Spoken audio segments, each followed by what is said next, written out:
क्या लिखा है बेटा? 12 लिखा है। ये चलो, ये क्या है? न्यून कोण, न्यून कोण, न्यून कोण, न्यून कोण, acute angle, acute angle, right angle. एक ऐसा टीएलएम है, तूला वाला है, तूला बैलेंस, उनको जोड़ना है तो समान वेट के जो है ये बॉल हैं जी।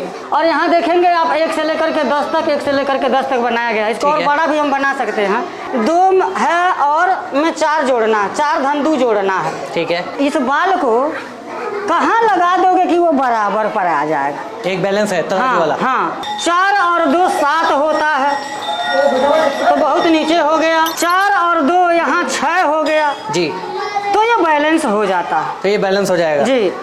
अब जब 4 और 2 बैलेंस हो जाएगा तो कहा जाएगा 4 और 2 मिलकर के कितना होता है? 6 होता है। इसी को जोड़ कहते हैं। ये देखिएगा एंगल का कॉन्सेप्ट है। पट्टी प्रकार की सहायता से एंगल बनाया जाता है। दोनों जब एक पर रहेगा तो 0 डिग्री का एंगल बनेगा। उसके बाद से एक्यूट एंगल, जिसको न्यून कोण कहते हैं, राइट एंगल 90 डिग्री हो गया। अब 90 डिग्री से obtuse angle, obtuse obtuse obtuse angle, obtuse angle, obtuse angle, obtuse angle. लेकिन जैसे स्ट्रेट हो जाएगा स्ट्रेट एंगल हो जाएगा। स्ट्रेट एंगल 180 डिग्री का एंगल बनने लगेगा। उसके बाद से रिफ्लेक्स एंगल हो जाएगा। Reflex reflex reflex reflex reflex reflex angle, reflex angle. और जब फिर एक चक्कर घूम के आ जाएगा तो 360 डिग्री का एंगल बन जाएगा, जिसको होल एंगल या कंप्लीट एंगल कहा जाता है। ये हमारा बड़ा इंटरेस्टिंग चार्ट है सर। गिनती भी सिखा देता है, पहाड़ा भी सिखा देता है। 2 एकम 2, 2 दूना 4, 2 तीहा 6, 2 चौके 8, 2 पंजे 10, ऐसे करते करते थोड़ा बड़े क्लास में जाते हैं 4-5 में तो हम इसमें लॉसा भी सीख सकते हैं और मौसा भी सीख सकते हैं। इसकी प्रक्रिया है, हमारे में 3 है और मान लीजिए कि यह हमारा 4 है। ठीक है, बहुत इंटरेस्टिंग तरीका। 3 एकम 3, 3 दूना 6, 3 त्रिके 9 हो गया। 3 चौके क्या हो जाएगा? 12 हो जाएगा जी। और भी आगे जा सकता है। यहाँ देखिए 4 एकम 4, 4 दूना 8 और 4 तिहा 12 हो जाए, नहीं हो जाएगा? 3 चौके 12, 4 तिहा 12, 12 पर आ गया। इसका मतलब 3 और 4 का जो एलसीएम होगा वो 12 हो जाएगा जी।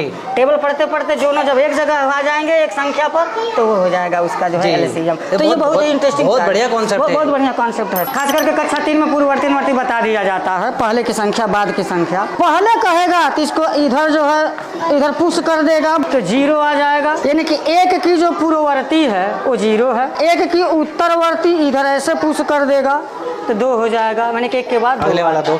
फिर अगर मैं पूछता हूँ कि बेटा 8 का पूर्ववर्ती क्या होगा और 8 का अनुवर्ती क्या होगा, 9 हो जाएगा।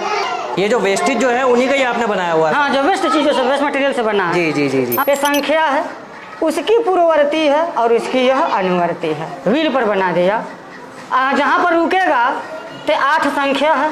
ठीक है। उसकी पूर्ववर्ती 7 है, उसकी अनुवर्ती 9 है। छोटा छोटा जोड़ घटाना बनाया इसको, जैसे 8 और 8 धन 4 है। चाहे उंगली पर जोड़े चाहे जैसे भी जोड़े, जब उसको मालूम हो जाएगा 8 धन 4 तो कॉन्सेप्ट इसका ये है। और 8 और 4 12 होता है तो यह 12 के सामने ला कर रख देगा तो हम जान जाएंगे कि वो सही बता रहा है। आयत की परिभाषा लिखवा दिया और जो आयत को पहचानता ही नहीं है, इस कॉन्सेप्ट से आयत को बनाया। अब आयत की लंबाई वाली भुजा, ये लंबाई वाली भुजा, चौड़ाई वाली भुजा, प्रत्येक कोण 90 अंश है। आयत से ही अब देखिएगा, अगर मैं इसको ऐसे कर दिया तो अब आयत से अब समांतर चतुर्भुज बन गया, पैरेललोग्राम जी। रेक्टेंगल था आयत, अभी वो पैरेललोग्राम बन गया समांतर चतुर्भुज।